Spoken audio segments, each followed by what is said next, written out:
Hello friends, कैसे हैं आप। दोस्तों, दीपावली का पर्व बहुत पास आ रहा है और चारों तरफ रौनक ही रौनक लग रही है। बाजार सज रहे हैं, लोग खरीदारी कर रहे हैं बर्तनों की, नए कपड़ों की, पूजा सामग्री की और खिलौनों की, लक्ष्मी गणेश जी की और तरह तरह की इलेक्ट्रॉनिक्स की चीज़ों की। दोस्तों, दिवाली महापर्व हमारे देश में बहुत धूमधाम से मनाया जाता है। जैसा कि आप जानते हैं, दीपावली से पहले धनतेरस का पर्व आता है। हर वर्ष कार्तिक मास में धनतेरस से 5 पर्वों की शुरुआत हो जाती है। 5 पर्व यानी कि 5 त्योहार, यानी धनतेरस से लेकर शुक्ल पक्ष की तृतीया तक ये 5 पर्व चलते हैं। इन 5 पर्वों में भारत की सभ्यता और संस्कृति की झलक मिलती है।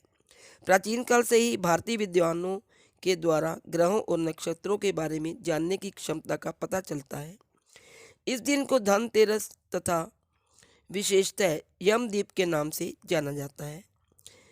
इसे धन त्रयोदशी भी कहा जाता है। यह त्यौहार दीपावली से 2 दिन पहले मनाया जाता है, परंतु इस वर्ष ये त्यौहार 13 नवंबर को मनाया जाएगा, यानी कि 14 नवंबर की दिवाली है और जो धनतेरस का पर्व है वो 13 नवंबर को मनाया जाएगा और इसी दिन से पंच पर्व की शुरुआत भी होती है। इसलिए सबको पंच पर्व के पहले पर्व धनतेरस की हार्दिक शुभकामनाएं। अब मैं आपको बताती हूँ कि पंच पर्व क्या है, पहले ये जानिए आप। पंच पर्व में पहला है धनतेरस पर्व, दूसरा है नरक चतुर्दशी पर्व, तीसरा है दीपावली पूजन, चौथा है गोवर्धन पूजा और पांचवा है भाई दूज। तो धनतेरस से इन पर्वों की शुरुआत हो जाती है। धनतेरस के दिन से ही दीपदान की, जो कार्तिक मास में होता है, उसकी परंपरा शुरू हो जाती है। इसलिए धनतेरस का हिंदू धर्म की संस्कृति में विशेष महत्व है। धनतेरस का पर्व व्यापारियों और कारोबारियों के लिए भी बहुत महत्वपूर्ण होता है। इस दिन महालक्ष्मी तथा कुबेर जी की पूजा की जाती है। इस दिन हमारे घर से नकारात्मक ऊर्जा भी बाहर जाती है। धनतेरस के दिन हिंदू लोग नया बर्तन या किसी धातु को खरीदने की परंपरा को भी निभाते हैं। मान्यता है कि कार्तिक मास के शुक्ल पक्ष की त्रयोदशी के दिन समुद्र मंथन से भगवान धन्वंतरी हाथों में अमृत कलश लेकर प्रकट हुए थे। तभी से धनतेरस के दिन पीतल या चांदी के बर्तन खरीदने की परंपरा है। कहा जाता है कि इस दिन बर्तन, धातु या कोई भी चीज खरीदने से सौभाग्य, वैभव व स्वास्थ्य का लाभ होता है। धनतेरस पर नए नए कपड़े, बर्तन या कोई भी सामान खरीदना शुभ माना जाता है। कहा जाता है कि इस दिन खरीदी गई वस्तु में 13 गुना तक वृद्धि हो जाती है।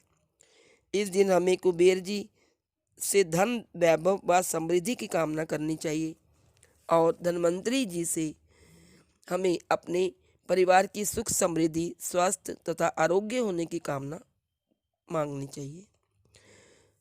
अब हम जानते हैं कि धनतेरस के दिन हमें क्या क्या खरीदना चाहिए।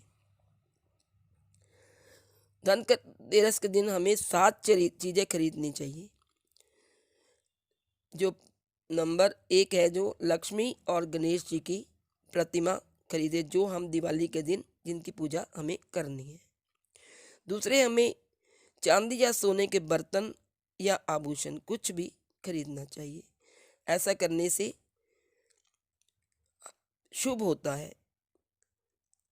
तीसरे नंबर पे हमें गाड़ियां या वाहन खरीदनी चाहिए। इस दिन बहुत सारी गाड़ियां और वाहन लोग अपने घर लेकर आते हैं, परंतु इस बात का ध्यान रखें कि गाड़ी की पेमेंट आप धनतेरस वाले दिन मत करें, उससे पहले ही कर दें।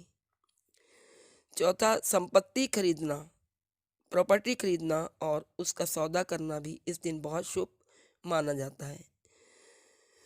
पांचवा, धन्वंतरी भगवान क्योंकि चिकित्सा पद्धति के जनक है, इसलिए हमें दवाइयाँ भी थोड़ी बहुत इस दिन खरीद लेनी चाहिए। और इस दिन झाड़ू खरीदना भी बहुत शुभ माना जाता है। कहा जाता है कि झाड़ू खरीदने से नेगेटिविटी घर से दूर चली जाती है। 7वीं चीज़ है वो है नमक। इस दिन घर में नमक लाने से भी सुख शांति आती है। दोस्तों, इन 7 चीज़ों में से आप अपने सामर्थ्य के अनुसार एक चीज़ भी खरीद सकते हैं, और एक चीज़ जरूर खुद ऐसी खरीदें जो आपके सौभाग्य में वृद्धि करती रहे, और इस परंपरा को निभाकर आप अपने घर में माँ लक्ष्मी जी को प्रसन्न करें और सुख समृद्धि का प्राप्त हों। तो दोस्तों, आज की वीडियो में बस इतना ही। आप सबको मेरी तरफ से धनतेरस की बहुत बहुत शुभकामनाएं। Thank you.